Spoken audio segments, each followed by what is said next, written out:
They let me come in the club with them. I'm like, I can't come in the club, I'm 14. Nigga said, nigga, you with us. We went into the club. He gave me $5,000 in cash. I spent like $1,100. I tucked the rest of it. I had sex at their house with beautiful strippers, and I did. I'm not lying. Facts. Dived in a pool. Blue Da Vinci. Dived in a pool. All types of fun. And I looked around. It's about a couple days now. I looked around. I was like, oh, I know what they on. I got to go.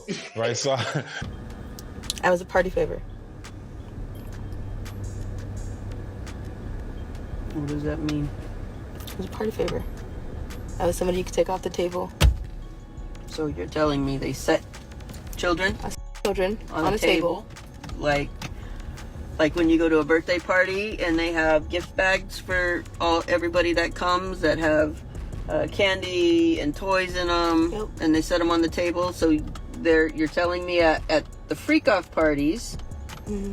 they put children on the table instead of gift bags, mm-hmm. and then people can do what?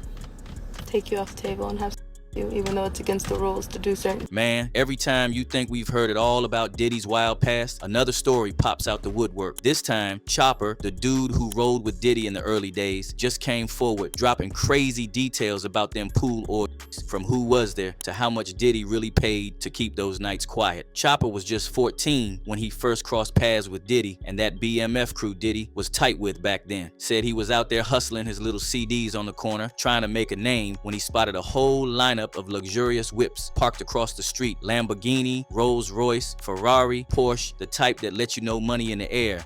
I was about 14 years old. I walked across the street. I had a demo with like 5 songs on it. The kept scratching, you heard me, because I had a CD player. So I know the CD was poo because it kept scratching. Anyway, I go across the street. I'm just wandering. I got like $13 in my pockets left from this whole New Orleans to Atlanta trip.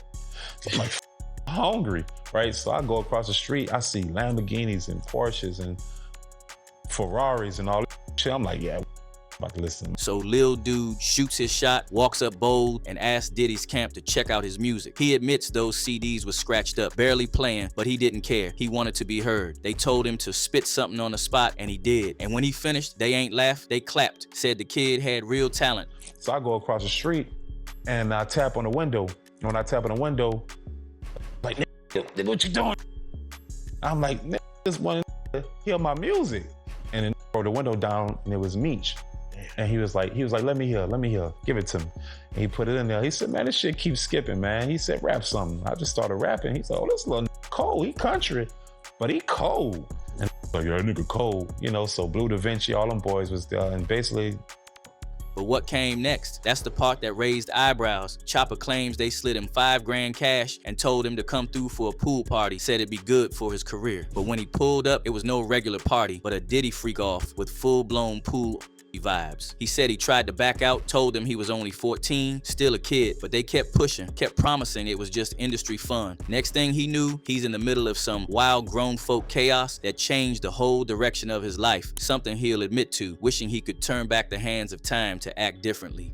And I ended up linking with Blue Da Vinci later when I started making a band. But anyway, they let me come in the club with them. I'm like, I can't come in the club, I'm 14. I said, you with us. We went into the club. He gave me $5,000 in cash. I spent like $1,100. I tucked the rest of it. I had at their house with beautiful strippers, and I did. I'm not lying. Facts. Dived in it. But later on in life, I ended up seeing them when I was Chopper. But mind you, after the band, I went back to the A, and I kept seeing Meech and them. And they were so proud of me. It's because like this low-key made it. He on TV. So they embraced me differently now, right? So they embraced me. I'm kicking it with them now. I ain't got nothing else to do. Now I'm like, I got to figure out how to get a deal, how to keep my career going. And Chopper ain't the only young one who got caught up in them wild freak-offs and pool.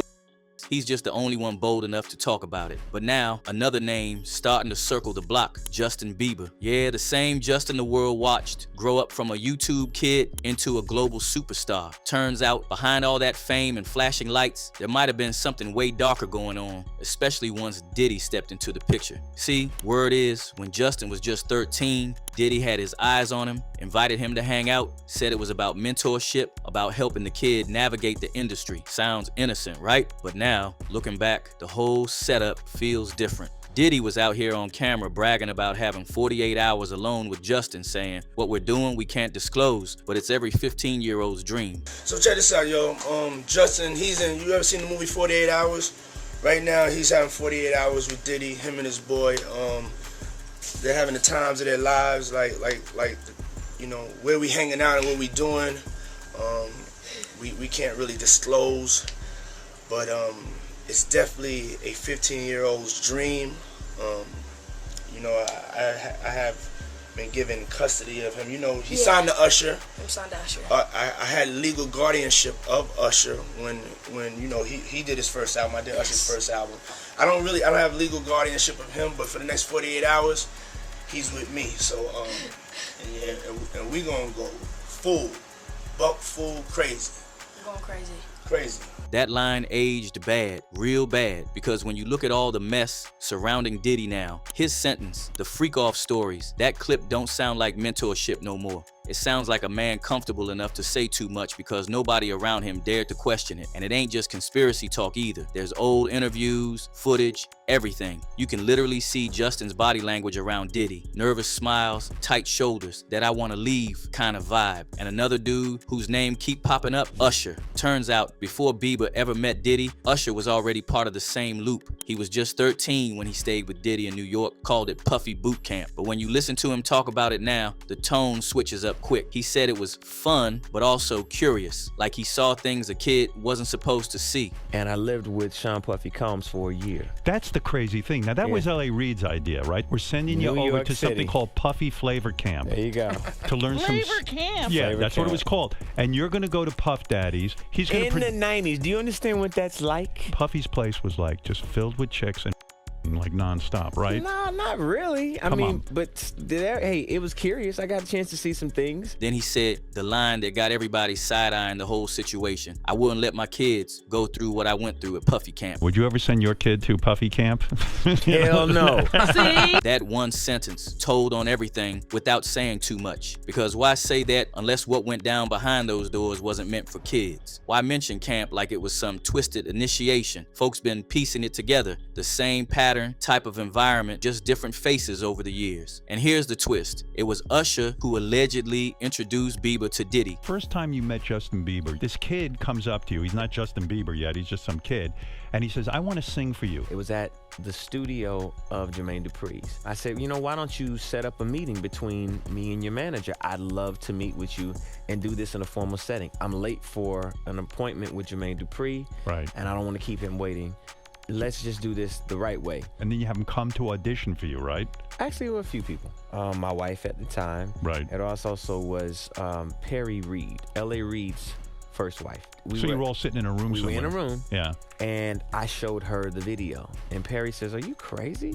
Dude literally handed him over to Diddy. That's the part that got folks sick. Because if Usher knew what went down when he was 13, why pass Justin to the same man? Why put him in that circle knowing what them mentorship hangouts really meant? Folks online been calling it betrayal, saying Usher should have been the one protecting him, not serving him up to the wolves. And look what happened after. Bieber blew up fast. Worldwide fame, non-stop tours, cameras everywhere. But the fame came with baggage. Dude spiraled early. Drugs, mental breakdowns, wild behavior, rehab, tears in interviews. The street saying that wasn't just a kid cracking under fame. That was a kid trying to numb something darker, something that probably started when he walked into them rooms he shouldn't have been in. And this ain't even shocking. Diddy's own former assistant's been speaking up, painting the same ugly picture, talking about how them freak-off parties was straight madness, drugs everywhere, locked rooms, security guards at every door, phones confiscated before entry. A former assistant to Sean Diddy Combs speaking out in the new interview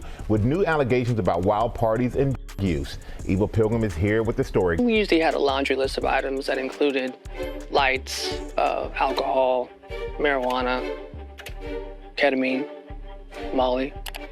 Those requests started to become more frequent. And behind all that luxury, the same sick pattern, young faces, powerful men, and silence. You could almost feel the danger in the air. So imagine a young Justin Bieber walking into that. 13, baby-faced, barely knows the world, surrounded by sharks in suits pretending to be mentors. And maybe that's why everything about Justin's career started shifting later on. Dude began pulling away from Diddy, from Usher, even from Scooter Braun, the man who discovered him. He unfollowed all of them, wiped his socials clean, and went quiet. That wasn't random, that was a message. Like he was cutting ties with people who stood by and watched whatever went down and said nothing. Justin Bieber unfollowed his former manager, Scooter Braun, on Instagram, which sounds really minor. It sounds sort of very high school. But it is a big deal, especially for celebrities. And then the really surprising thing is after Justin did that, Scooter deactivated his entire Instagram account. Then came that emotional 2020 interview, Justin sitting there, tears in his eyes, saying he'd been betrayed and that people told him they loved him, then flipped on him. Folks didn't read too deep into it then, but now it sounds like someone finally speaking from trauma.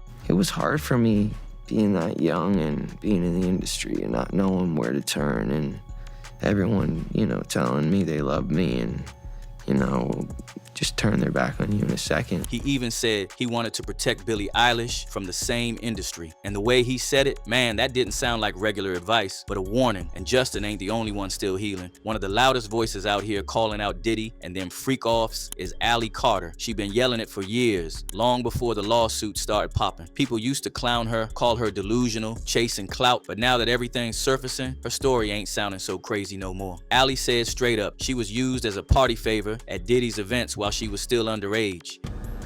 I was a party favor.